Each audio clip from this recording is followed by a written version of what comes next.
शुभ नाम सर? मैं समीर अरोड़ा। जी, तो सर हमारे देश में कोरोना वायरस से घातक बीमारी चल रही है। लॉकडाउन के चलते लोगों को और क्या कहते हैं वर्करों को कई सारी दिक्कतें आ रही सर। आप भी होटल हमारा गेटवे के डायरेक्टर हैं, तो आप अपने एम्प्लॉयज़ को किस तरीके से देख रहे हैं, किस नज़रिए से देख रहे हैं? क्या खाद्य सामग्री से संबंधित परेशानी है या पैसे से संबंधित, तो किस पर क्या कहेंगे सर इस संबंध में?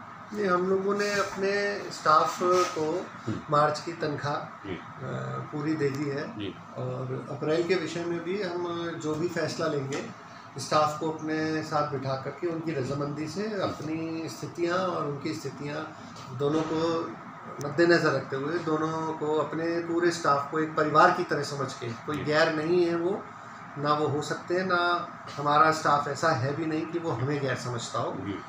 तो एक जैसे परिवार में कुछ फैसले लिए जाते हैं साथ बैठ करके, अप्रैल की सैलरी के विषय में भी ऐसे ही फैसले साथ बैठ करके लिए जाएंगे। हमारा होटल एक पार्टनरशिप फर्म है जिसमें एक मुस्लिम परिवार के 3 भाई हैं मेरे साथ पार्टनर।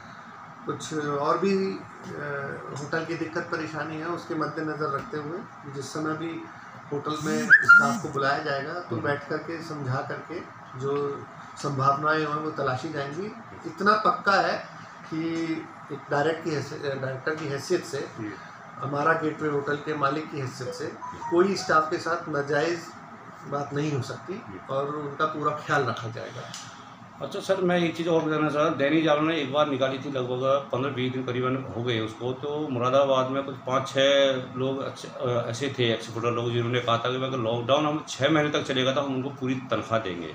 लेकिन कुछ लोगों ने ये भी कहा था उसमें से कि सबने अपनी अपनी राय व्यक्त करी थी। उन्होंने ये भी कहा था कि भाई हमारे पास तो कुछ है ही नहीं, मतलब ऐसे बहुत टाइम लगेगा, दिक्कतें आएंगी और हमारा जो माल है कंपनी के अंदर है, जब जाएगा बनेगा तब जाके उसकी सैलरी देंगे। तो सर इस संबंध में क्या अपनी राय व्यक्त करना चाहेंगे? इस संबंध में मेरे ये है कि कोई भी व्यापारी हो उसको कुछ रिजर्व्स बनाने चाहिए जो इस तरीके की घड़ी, जैसे कि हमारे संकट की आई हुई है, उस संकट की घड़ी से निपटा जा सके। ये नहीं है कि मैंने आज 100 रुपये कमाए, मैं 100 रुपये खर्च करके और फिर जो है इधर उधर दीवारों का मुंह देखूं। ऐसा नहीं होना चाहिए, ये व्यापार का तरीका नहीं है।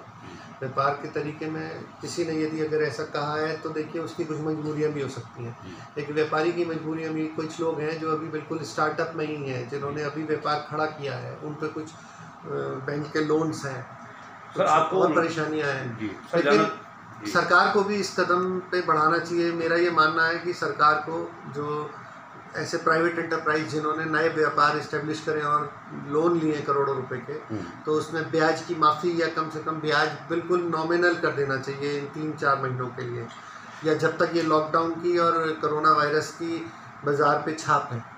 अच्छा सर, जानना चाहूँगा क्या मतलब सरकार ने तो ये कह रखा है कि इन लोगों को जो है सारे एम्प्लॉयज़ को 28 दिन का वेतनमान मिलना चाहिए, तो क्या ये बात सही है सर कि यहाँ कुछ नहीं, ऐसा सही नहीं है। इसमें जो सरकार ने गाइडलाइंस नहीं दी है, सरकार ने एडवाइजरी जारी करी है।